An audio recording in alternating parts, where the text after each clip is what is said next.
মানে ভারতে গিয়ে ভারত থেকে সে থাইল্যান্ডে যেতে পারে কিনা, তাকে কোনোভাবে আমরা ভারত দিয়ে থাইল্যান্ডে পার করাতে পারি কিনা। অবৈধভাবে যান নাই, ওনার পাসপোর্টে ইন্ডিয়ান ভিসা ছিল।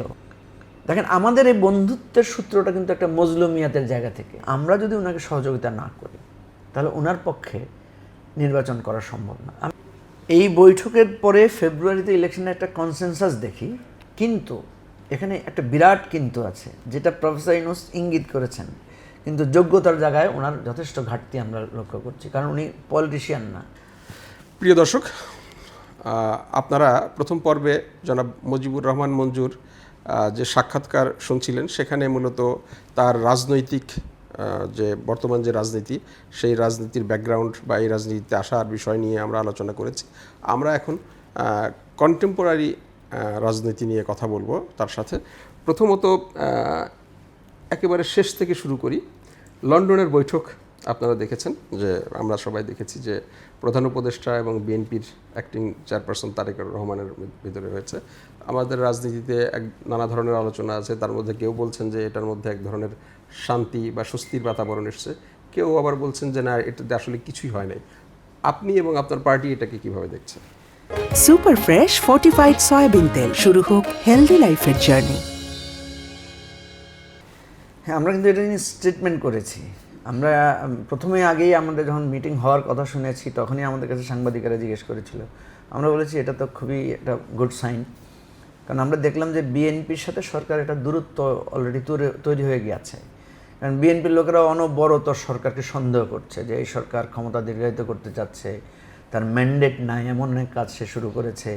তারপরে মানে এমনও কথা তারা বলছেন যে প্রফেসর ইউনূস বিদেশিদেরকে নিয়ে আসছেন, এখানে বন্দর দিয়ে দিচ্ছেন বিদেশিদের হাতে। মানে এক প্রকার একেবারেই মুখোমুখি একটা অবস্থানে চলে যাচ্ছে। অপরদিকে আমরা বিভিন্ন অ্যাডভাইজারদেরকেও দেখছি, যেমন ধরেন আপনার ঢাকা সিটি কর্পোরেশন দক্ষিণের একটা ঘটনা নিয়ে তো বিএনপি আর সরকারের একেবারে মুখোমুখি একটা অবস্থা যাচ্ছে। তো সেই জায়গা থেকে যখন এই বৈঠকটা হওয়ার কথা আমরা শুনলাম যে এরকম একটা বৈঠক হবে, তখন আমরা এটাকে ইতিবাচকভাবে দেখেছি। বৈঠক হওয়ার পরে আমরা যেটা দেখলাম যে উভয় পক্ষকে আমরা খুব সহাস্যবোধনে দেখলাম যে তারা বের হলেন, এবং বিএনপির স্টেটমেন্টও খুব ভালো। সরকারের তো একেবারে ওনারা বলেছেন যে, আমি দেখলাম সেদিন রেজওয়ানা যিনি আমাদের পরিবেশ উপদেষ্টা, উনি বললেন যে পুরো উপদেষ্টা পরিষদ এটাতে সন্তুষ্ট। তার মানে কি? তার মানে কোনো না কোনো কারণে এই আলোচনাটাকে ওনারা মনে করছেন যে একটা স্বস্তির আলোচনা হয়েছে। পাবলিকলি একটা ছোট স্টেটমেন্ট আমরা পেয়েছি যে প্রফেসর ইউনূস বলছেন যে উনি এপ্রিলে নির্বাচন ঘোষণা করেছেন, আর বিএনপি চেয়েছে নির্বাচনটা, ওনারা আগে ডিসেম্বরে ছিলেন, ওনারা একটু স্যাক্রিফাইস করে ওনারা এসেছেন যে এটা ফেব্রুয়ারিতে হতে পারে, অর্থাৎ রমজানের আগে হতে পারে। প্রফেসর ইউনূস বলেছেন যে প্রস্তুতি সম্পন্ন হলে ফেব্রুয়ারিতে হতে ওনার কোনো আপত্তি নাই, এবং বিভিন্ন সংস্কার এবং নির্বাচনের ব্যাপারে উনি কথা বলেছেন, এবং আপনার জনাব তারেক রহমান বলেছেন যে উনি এটাতে সন্তুষ্ট বা এটা ওনার আপত্তি নাই। এখন একটা প্রশ্ন উঠেছে, দল আর একটা সরকার এইভাবে একটা জয়েন্ট স্টেটমেন্ট দিতে পারে কিনা। হ্যাঁ, এইরকম স্টেটমেন্ট অতীতে কেউ আমরা দেখি নাই, এটা একটু বেমানান। বাট আপনি দেখেন ওই আলোচনাটার দিকে কিন্তু সারা দেশের দৃষ্টি নিবন্ধ ছিল, সবার দৃষ্টি সেখানে। তো ওনারা যদি বের হয়ে একটা কমন স্টেটমেন্ট না দিতেন, তাহলে নানা বিশ্বাস অবিশ্বাসের দোলা চাল ডালপালা আরও গজাতো। তো ওই যে আমরা বলি না, দাগ থেকে যদি ভালো কিছু হয় দাগই ভালো। তো এই যে একটা ব্যতিক্রম কিছু হয়েছে, কিন্তু সেটা দিয়ে যে সব একটু আশ্বস্ত হয়েছে যে না, বিএনপি এবং সরকারের মধ্যে একটা দূরত্ব ছিল। বিএনপি বলেছে ডিসেম্বর, সরকার বলেছে এপ্রিল, না প্রথমে বলেছিল জুন, সেখান থেকে সরকার এসেছে এপ্রিলে, বিএনপি এখন এসেছে ফেব্রুয়ারিতে। তাহলে ফেব্রুয়ারি আর এপ্রিল এখন আরেকটু কাছাকাছি এসেছে। তার মানে এই আলোচনায় আমরা একটা জিস্ট পেলাম, আগে ছিল 6 মাস, এটা এখন 2 থেকে 3 মাসের মধ্যে এসেছে। এবং এরপরে যদি আরেকটা বৈঠক হয়, ওইটা হয়তো আরও কমে আরও 1 মাসের মধ্যে বা একটা নির্দিষ্ট জায়গায় আসতে পারবে। এই বিশ্লেষণে, এই বিবেচনায় আমি এটাকে ইতিবাচকভাবে দেখি।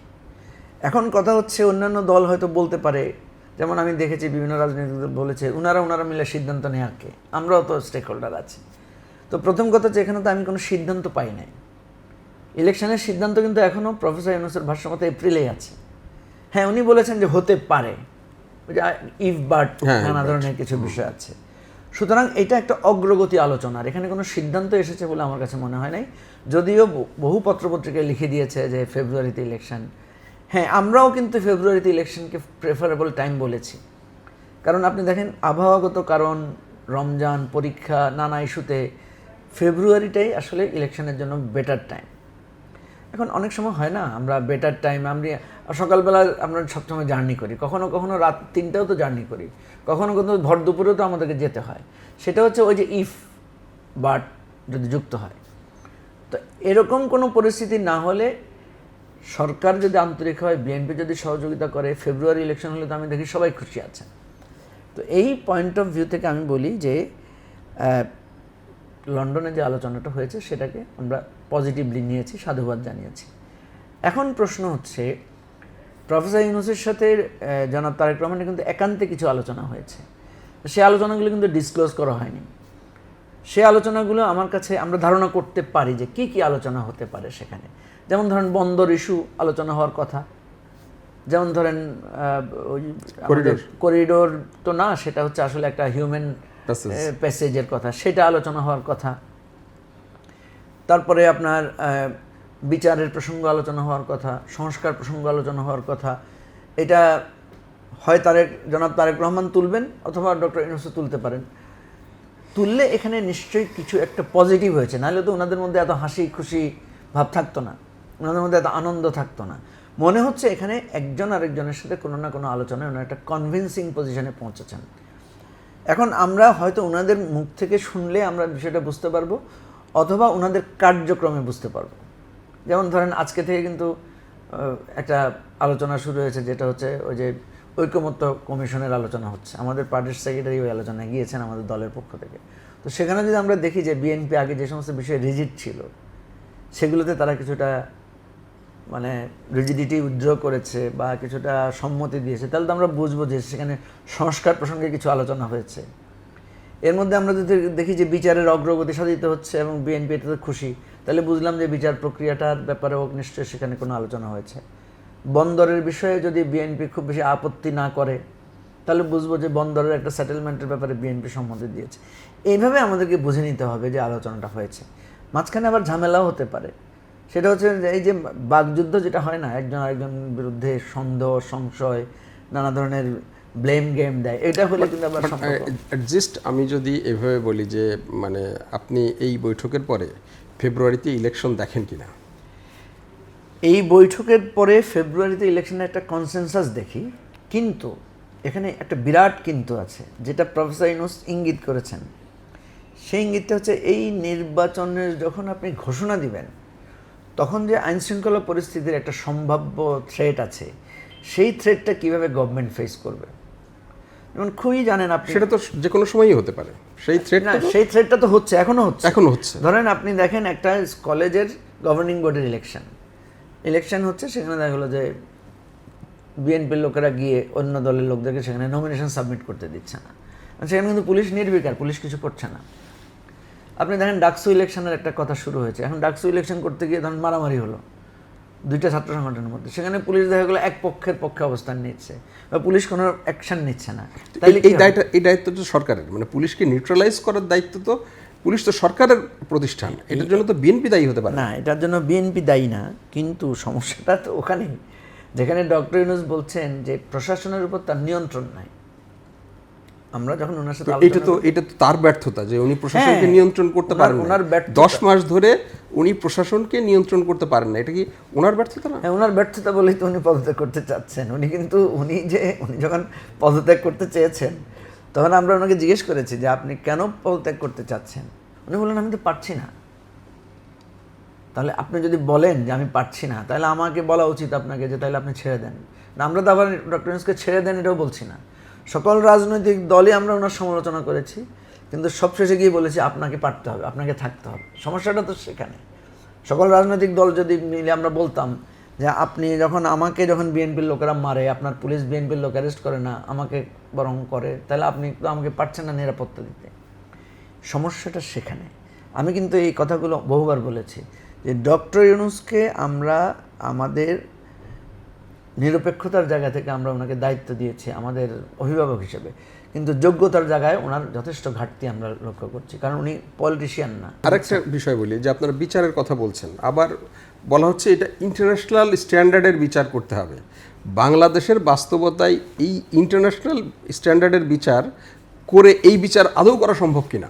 ইন্টারন্যাশনাল স্ট্যান্ডার্ডের কথা বলা হয় যে ইন্টারন্যাশনাল স্ট্যান্ডার্ডটা একটা Geneva convention or international jurist অ্যাসোসিয়েশনের নানা ধরনের ফরম্যাট আছে, তো আপনাকে সেই ফরম্যাট তো মানতে হবে। আমরা যেমন আপনি যখন একটা কাগজ চালান, আপনাকে তো একটা স্ট্যান্ডার্ডে ফলো করেন, আপনি গার্ডিয়ানকে ফলো করেন বা আপনি এই ধরনের তো ট্রাই করেন যে ওই মাত্রায় পৌঁছার জন্য। তো এই জন্য বলছি যে আমরা যে আলোচনাটা করছিলাম সেটা হলো যে প্রফেসর ইউনূস এই নিয়ন্ত্রণটা যদি উনি করতে না পারেন, উনি যদি দেখেন যে পারছেন না, তাহলে তো উনি এই নির্বাচন করবেন না। উনি বলছেন আমি করব না। তখন উনি যদি ফেব্রুয়ারিতে নির্বাচন না দেন, ফেব্রুয়ারিতে উনি যদি দেখেন গন্ডগোল হচ্ছে, তাহলে উনি কি মানে উনি যদি কোনোদিনই এই মানে নিয়ন্ত্রণ প্রতিষ্ঠা না করতে পারেন তাহলে উনি সরে যাবেন। আচ্ছা, উনি সেটা বলেছেন যে আমি সেখান থেকে সরে যাব। সরে গিয়ে উনি কি করবেন সেটা হচ্ছে গুরুত্বপূর্ণ কথা, বা উনি সরে যাওয়ার পর আমরা কি করব সেটা হচ্ছে গুরুত্বপূর্ণ কথা।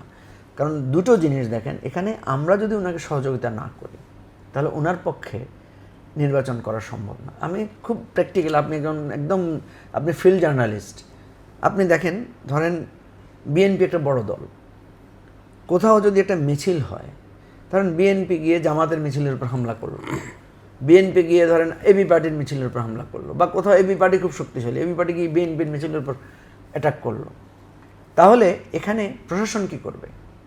প্রশাসনের দুটো জায়গা আছে আমাদের দেশে, এটা কমনলি আছে যে প্রশাসন সবসময় দেখে যে কে ক্ষমতায় আসবে, সে তার বিরুদ্ধে যেতে চায় না। যে এসপি সাহেব আছেন, যে ডিসি সাহেব আছেন, যে ইউনো আছেন, ওসি আছেন, উনি চিন্তা করেন যে ধরুন আমার আর আপনার মধ্যে ইলেকশনের কম্পিটিশন হচ্ছে, সে যদি বুঝে যে পলাশ ভাই ইলেক্টেড হওয়ার সম্ভাবনা বেশি, সে সবসময় চাইবে পলাশ ভাইকে খুশি রাখার জন্য, আমাকে খুশি রাখার জন্য সে চাইবে না।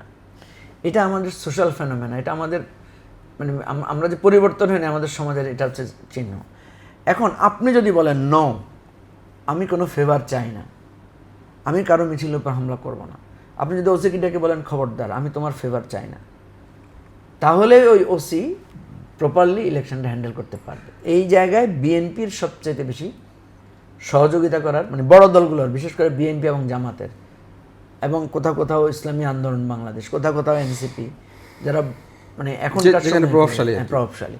তো এই জায়গাটা আমি খোলামেলাভাবে আপনাকে বললাম, এই রাজনৈতিক সহযোগিতা ছাড়া প্রফেসর তার মানে আপনি আসলে মানে এখনো নির্বাচন নিয়ে আপনার ভিতরে যথেষ্ট অনিশ্চয়তা আপনার মাথায় রয়েছে। আমি মোটা দাগে 4টা অনিশ্চয়তা দেখি। একটা হচ্ছে দলে দলে সংঘাত হতে পারে, 1 নম্বর। 2 নম্বর হচ্ছে দলের ভিতরে সংঘাত হতে পারে, ধরুন বিএনপির ভেতরে অন্তকন্দল হতে পারে, বিএনপির ভিতরে হয় না, বিদ্রোহী প্রার্থী হতে পারে, বিদ্রোহী প্রার্থীর সাথে দলীয় প্রার্থীর গণ্ডগোল হতে পারে।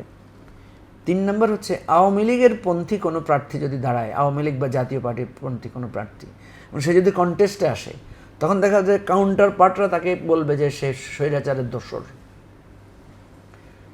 এটা কিভাবে সরকার ফেস করবে, এটা একটা ইস্যু থাকবে। চতুর্থ হচ্ছে আওয়ামী লীগের লোকেরা বিভিন্ন দলে ঢুকে যাবে। তো যখন ঢুকে যাবে, ধরেন আমার দলে কিছু আওয়ামী লীগ ঢুকলো, আপনার দলে কিছু আওয়ামী লীগ ঢুকলো, আমি বললাম যে এই যে পলাশ ভাই উনি আওয়ামী লীগকে এখানে পুনর্বাসিত করছে, আপনি আমার দিকে আঙুল তুলবেন। এই সংঘাতটা, এই ঝগড়াটা আপনি দেখেন পটুয়াখালীতে ওই যে 10 মিনা গলা চিপে কী হয়েছে।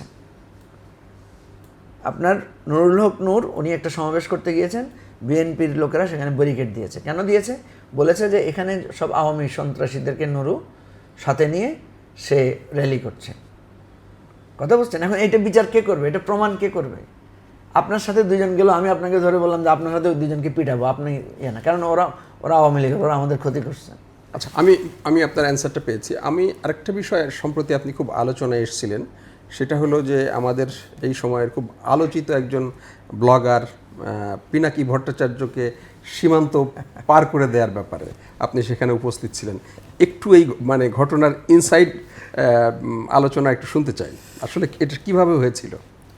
দেখেন, আমরা যখন পিনাকি যখন শাহবাগ আন্দোলনের সাথে সম্পৃক্ত ছিল, তো পরবর্তীতে সে যখন শাহবাগের অসুবিধাগুলো দেখলো, শাহবাগের সাথে সে নিজেকে শিফট করে নিল, সেরকম একটা পরিস্থিতি তার সাথে আমাদের পরিচয়, এবং এই পরিচয় থেকে আমাদের মধ্যে সখ্যতা তৈরি হয়েছে। এবং সখ্যতাটা গাঢ় হয়েছে তখন যখন পিনাকি ভট্টাচার্যের লেখালেখির কারণে তিনি একটা রাষ্ট্রীয় গোয়েন্দা সংস্থার কোপানলে পড়লেন। আমি একটা টেলিভিশনে কাজ করতাম, আমার টেলিভিশনটাও বন্ধ হয়ে গেল। তো আমাদের সখ্যতার একটা সূত্র হচ্ছে তখন FIDH নামে ফ্রান্স শুধু ফ্রেশই, উন্নত মানের সয়াবিন বীজ ইম্পোর্ট করে নিজেদের ফ্যাক্টরিতে উৎপাদন করে বলে তেল থাকে ফ্রেশ, যা আপনার ব্যাড কোলেস্ট্রল কমায়। ভিত্তিক একটা মানবাধিকার সংগঠন বাংলাদেশে এসেছিল তারা ভিজিটে। তো তারা এখানে কিছু লোকের ইন্টারভিউ করলো, হ্যাঁ ইন্টারভিউ করলো। তো ওরা এখানে যেই মানবাধিকার সংগঠনের সহযোগিতা এখানে কাজ করতে এসেছে, তারা বলেছে আমরা বিভিন্ন রকমের ভিকটিমদের ইন্টারভিউ করতে চাই।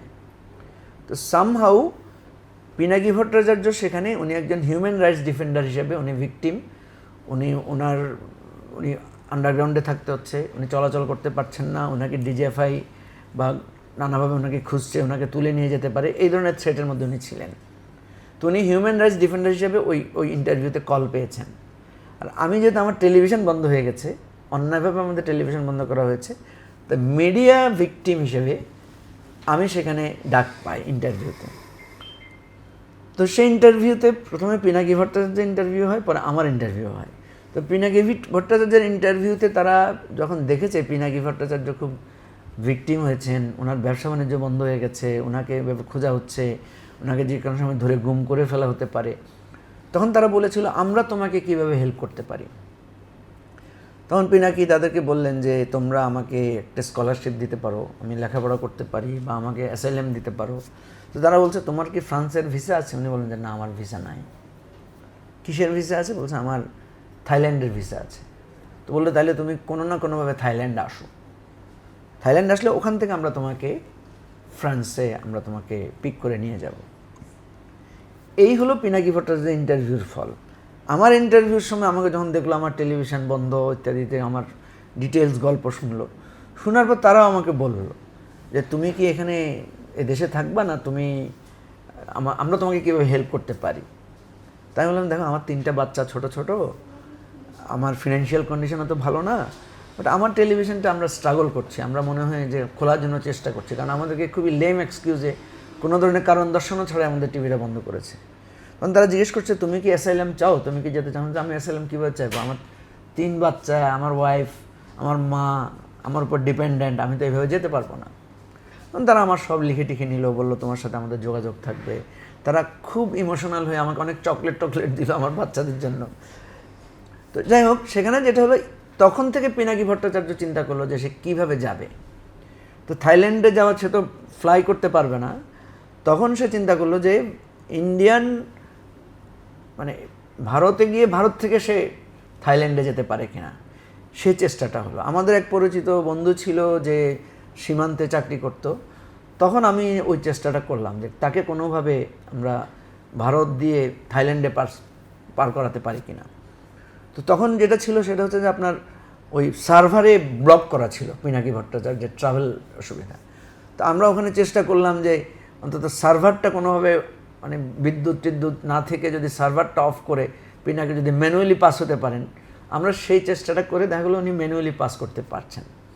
পিনাকি ভট্টাচার্যের স্ত্রী কিন্তু একজন মুসলমান, ওই ভদ্রমহিলা একজন ডাক্তার।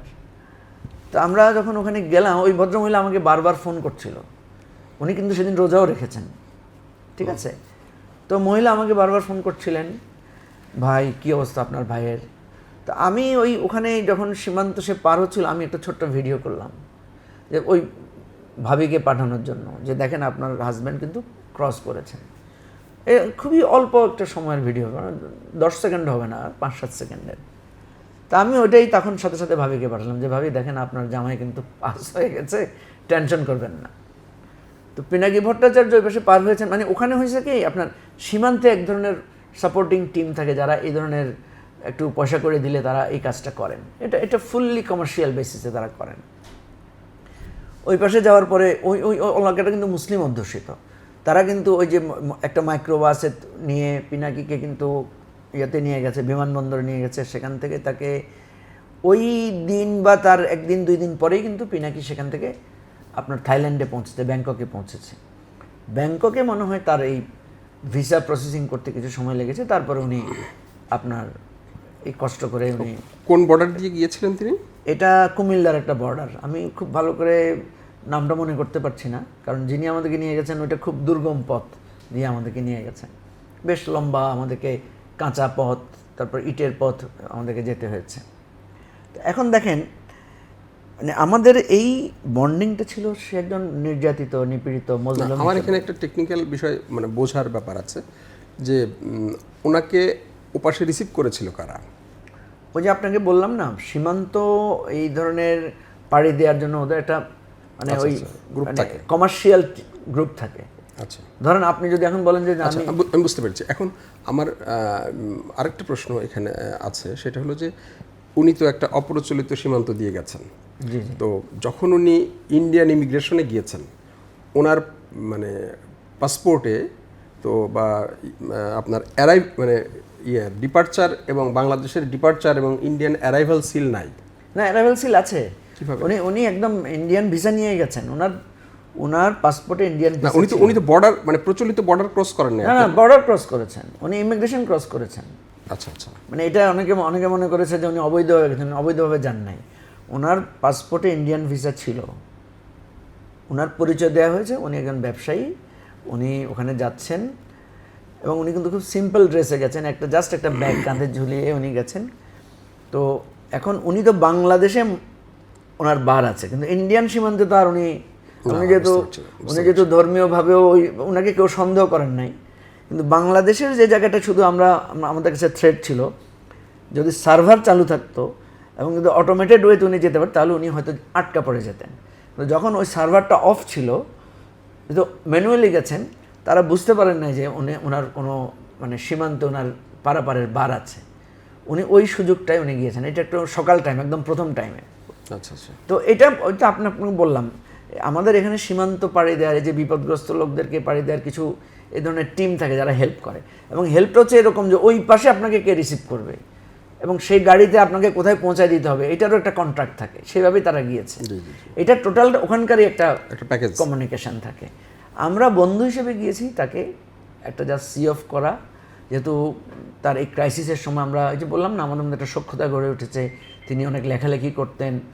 পিনাকি ভট্টাচার্যের কিন্তু একটা ভালো বিজনেস ছিল, কিন্তু একটা ভালো ফ্যামিলির ছেলে, ওনার বাবা খুব নামকরা একজন লেখক, এবং বগুড়ায় ওনারা খুবই প্রসিদ্ধ ফ্যামিলি, মানে ওই যে জমিদার ফ্যামিলি তারা, এবং তার শ্বশুরবাড়ি এখানে যে মিরপুরে, তাদের নিজস্ব বাড়িও আছে। তো ওনার একটা ভালো ব্যবসা প্রতিষ্ঠানও ছিল, উনি ফার্মাসিউটিক্যালের প্রোডাক্ট প্রডিউস করতেন। দেখেন, আমাদের এই বন্ধুত্বের সূত্রটা কিন্তু একটা মজলুমিয়াতের জায়গা থেকে। আমি মিডিয়ার ক্ষেত্রে নির্যাতিত, উনি মানবাধিকারের ক্ষেত্রে নির্যাতিত। আপনার শাহবাগ আন্দোলনের যে ফ্যাসিবাদের উত্থান, এটা থেকে ওনার বিপরীত পক্ষে আসা, এটাই কিন্তু, এখানে কোনো রাজনৈতিক ইস্যু সেখানে ছিল না। প্রিয় দর্শক, আপনারা এতক্ষণ শুনছিলেন জনাব এবি পার্টির চেয়ারম্যান জনাব মুজিবুর রহমান মঞ্জুর সাক্ষাৎকারের দ্বিতীয় পর্ব। আপনাদেরকে এই সাক্ষাৎকারের তৃতীয় পর্ব শোনার জন্য আহ্বান জানিয়ে আজকে এখানে শেষ করছি।